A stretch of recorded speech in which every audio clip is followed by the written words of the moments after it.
Bonjour à tous et bienvenue dans cette nouvelle vidéo de présentation. Alors aujourd'hui je vais vous parler d'un GBB qui m'a été prêté par Sealer Airsoft. Donc c'est un modèle de la marque VFC et c'est donc la version tacticale du FNX 45. Donc pour rappel, et comme vous pouvez le voir sur l'emballage d'ailleurs, ce sont des pistolets, les vrais, qui sont fabriqués par la FN Airstyle. Donc au niveau du tarif, donc Sealer ne me l'a pas communiqué, mais après une petite recherche sur internet, je dirais qu'il se situe dans la fourchette des 180, 200 euros. Voilà. Après, il y aura peut-être un problème de disponibilité. Donc dans la boîte en carton, on retrouve hop là, un manuel, la réplique et un second insert de poignée.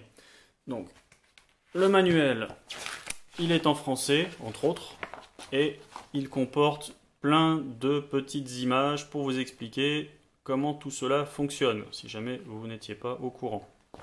Une fois qu'on l'a lu, on le range. L'insert, on y reviendra plus tard. Et au final, on retrouve la... Hop, on va essayer de la voir, ce serait bien. La réplique. La voilà. Donc, au niveau des caractéristiques, donc ce GBB pèse, d'après les données constructeurs, environ 950 grammes. Donc il tire à 320-330 fps à la 0,20. Sa culasse, elle est en métal et son chargeur contient 25 billes. Donc au niveau définition, on va les passer un petit peu en revue. Je pourrais vous dire tout simplement que c'est du VFC. Voilà, ça résumerait assez bien les choses pour les personnes qui ont déjà eu des répliques de type VFC. Donc, on a une réplique qui semble bien faite, bien lourde, avec, ma foi, quasiment aucun jeu entre les différents éléments. Les traces de moulage, en fait, elles sont là, elles sont fines et peu visibles, donc à moins d'avoir vraiment le nez dessus ou que cela vous pose un gros problème. Donc sur cette réplique, on retrouve en fait tous les marquages du vrai pistolet, puisque VFC et Cybergun sont propriétaires de ces licences en France. Donc à ma connaissance, on n'a pas d'inscription 6 mm ou Airsoft sur cette réplique. Donc les puristes apprécieront. Donc la version hop là, tacticale de ce FNX 45. Donc il se différencie du FNX 45 normal par son canon fileté, ici, la couleur de sa culasse Dark Earth, ainsi que par ses organes de visée en fait rehaussés afin de ne pas être obstrué par l'ajout d'un silencieux.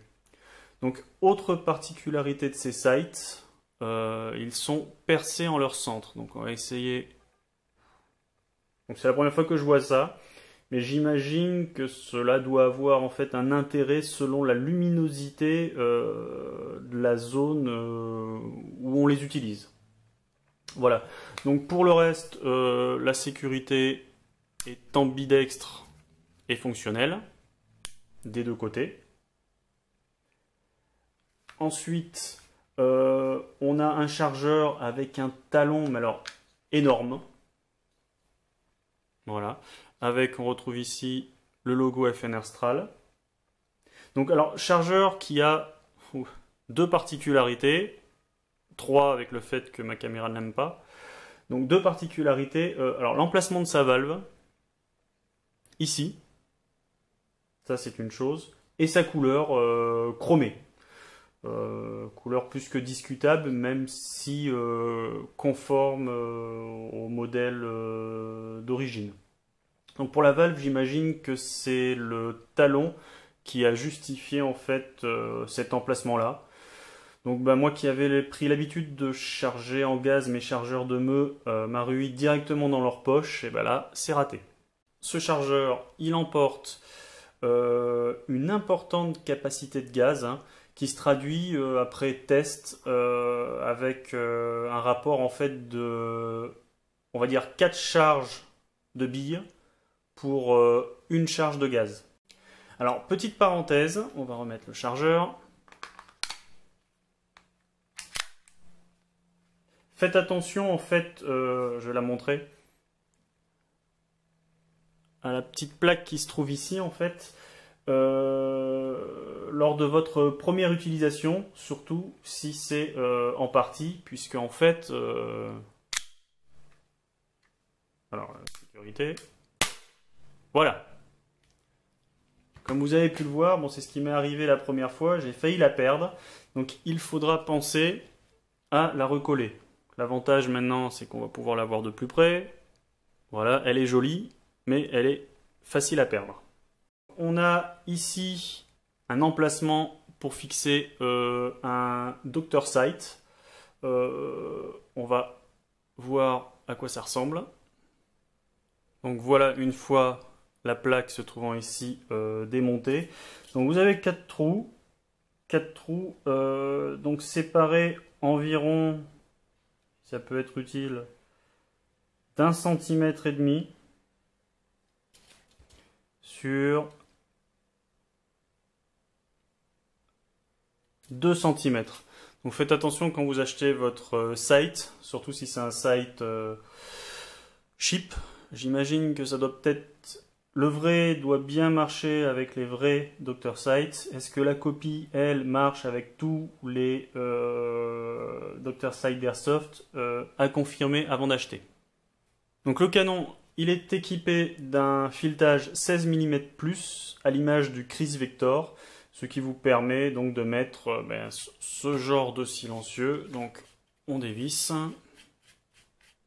Donc voilà le rendu une fois le silencieux monté. Donc même avec un silencieux avec une forme particulière, là, par rond, on voit bien l'utilité de rehausser les sights. Donc pour finir, on va voir l'insert qui est ici. Donc pendant qu'on a fait cette présentation, vous avez peut-être remarqué un petit trou ici. Donc en fait, il vous suffit de prendre une pointe, d'appuyer sur un petit ergot et de tirer comme ceci, voilà, pour retirer l'insert. Donc voilà le système, on appuie sur cette petite partie là, donc il vous suffit de remettre, donc selon la grandeur de votre main, l'insert qui vous convient.